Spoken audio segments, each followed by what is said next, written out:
Bonjour, nous voici à nouveau réunis pour ce rendez-vous quotidien, 43e jour de confinement. Nous avons hier débuté la distribution en porte-à-porte de masques, ça s'est particulièrement bien passé.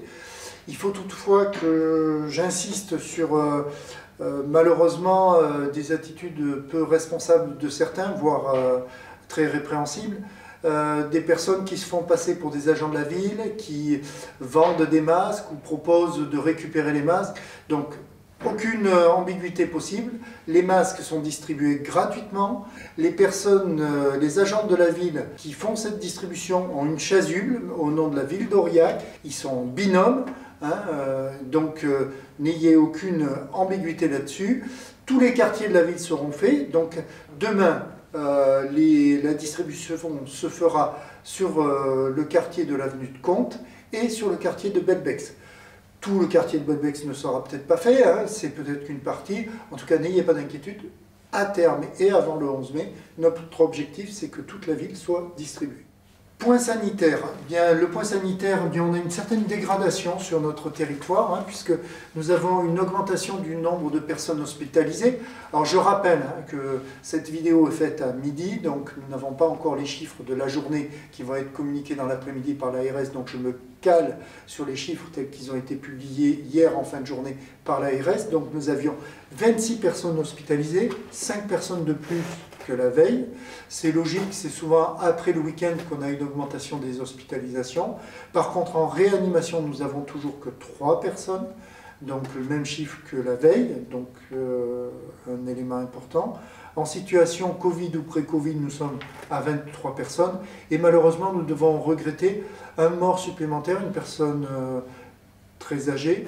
Donc nous sommes malheureusement sur notre territoire à 5 décès et je présente comme d'habitude mes condoléances à la famille et aux amis de cette personne. Sur les EHPAD, toujours aucune personne testée positive, aucun résident testé positif, donc là aussi c'est une bonne nouvelle.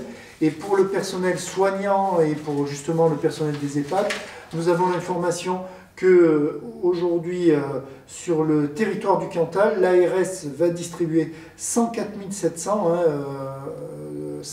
700 masques pour les personnels. Alors ce sont des masques chirurgicaux qui sont à destination des personnels de santé publics et privés, mais ainsi que les EHPAD sous compétence conseil départemental, ARS, donc toutes les structures qui doivent être aidées, ainsi que les accompagnements à domicile et les transporteurs sanitaires.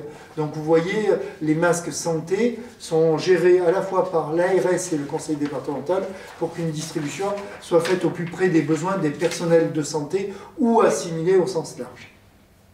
Sur les aspects réglementaires, 2 informations importantes. La communauté d'agglo du bassin d'Aurillac va réouvrir la déchetterie des 4 chemins sur rendez-vous, donc du lundi au vendredi, de 9h à midi et de 14h à 17h.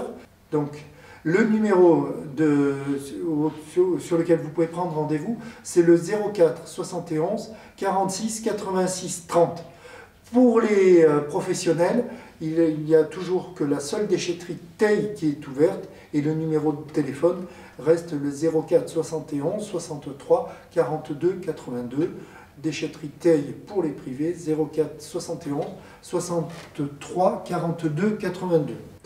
Deuxième information réglementaire, donc j'en ai parlé déjà hier, la réouverture des magasins de détail, de vente de tissus et de matériel de couture. Donc cette réouverture est effective sur le territoire, mais surtout nous avons une proposition de plusieurs couturières de la ville d'Aurillac qui sont à votre disposition, donc un tableau va vous être communiqué sur le site de la ville, mais aussi sur cette vidéo, faisant apparaître leur nom et leur numéro de téléphone.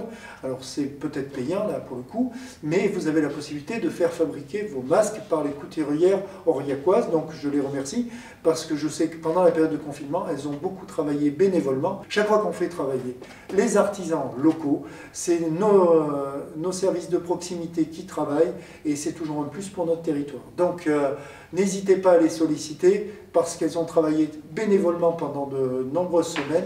Donc là que maintenant on les sollicite pour la création de masques. C'est une très bonne chose et je leur dis encore une fois merci. Du point de vue de la solidarité, nous avons une belle vidéo qui a été réalisée par une entreprise locale, le Lial. Cette entreprise a travaillé pendant toute la période de confinement. C'est une entreprise importante parce qu'elle permet par ses analyses de vérifier que les aliments sont bien conformes à la réglementation et du point de vue sanitaire sont consommables. Donc heureusement qu'elle a poursuivi son travail sur les fromages, sur les charcuteries. Elle intervient un peu sur tous les secteurs.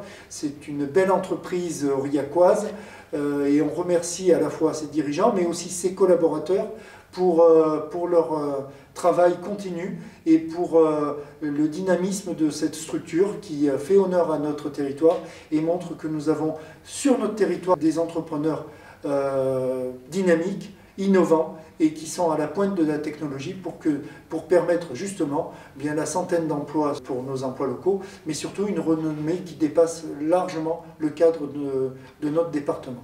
À demain si vous le souhaitez. Merci d'être présent, toujours fidèle à cette vidéo.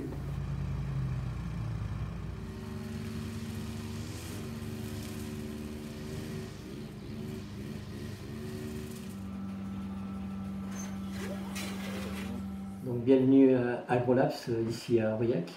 Donc AgroLabs aujourd'hui c'est un peu plus de 200 salariés sur 3 sites, Aurillac le principal, Clermont-Ferrand et Auch. Donc depuis mi-mars on est en un système un petit peu particulier, on a continué notre activité. Par contre on a vraiment essayé de protéger toutes nos équipes parce que c'était primordial, capital dans ces moments-là. On a des missions sanitaires, donc on se devait de continuer l'activité.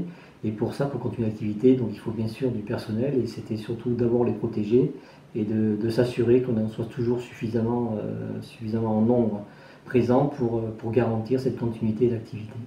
Donc on travaille beaucoup en équipe, avec la plupart du temps 2 équipes, qu'elles soient dans les services administratifs mais aussi dans les services techniques.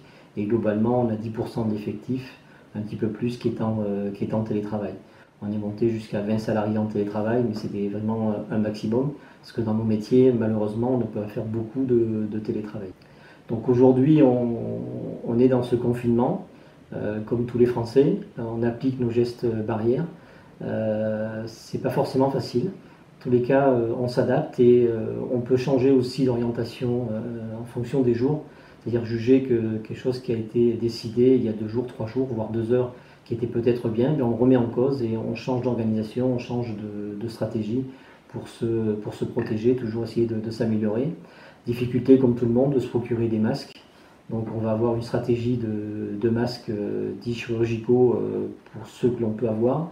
Et aujourd'hui, on s'oriente donc avec la blanchisserie Boissé à Aurillac vers les masques tissus, avec une prestation de lavage, c'est-à-dire confier le lavage automatisé, mécanisé, mais surtout sécurisé, avec les 60 degrés, les 30 minutes, par un prestataire extérieur.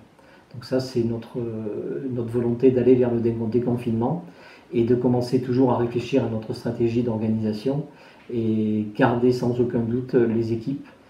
Travailler en équipe pour assurer cette continuité si jamais les tests devenaient systématiques, notamment en PCR. Donc par rapport à nos missions obligatoires, donc le AgroLabs, ex-LIALMC pour les Aurillacois, on a des missions sanitaires qui nous sont données notamment par la DGL, donc dans l'activité paiement modulé à la qualité, donc dépistage des inhibiteurs, le dénombrement des germes totaux dans le lait et les cellules somatiques, donc qui vont qualifier l'état sanitaire des troupeaux, des cheptels laitiers. On a aussi une partie sur la prophylaxie, santé animale, le COS, IBR, brucellose, BVD. Donc là aussi, on n'a en aucun cas arrêté ces prestations-là, qui sont capitales pour assurer cette continuité de service et cette continuité sanitaire. Et le dernier point pour nous, où on est acteur dans la sécurité sanitaire des aliments, c'est tous les autocontrôles libératoires qui sont faits par les transformateurs des produits laitiers notamment, et avec les AOP fromagères, qui ont bien besoin aujourd'hui d'être consommés. Donc surtout penser aussi dans le confinement à consommer des fromages, notamment des AOP d'Auvergne.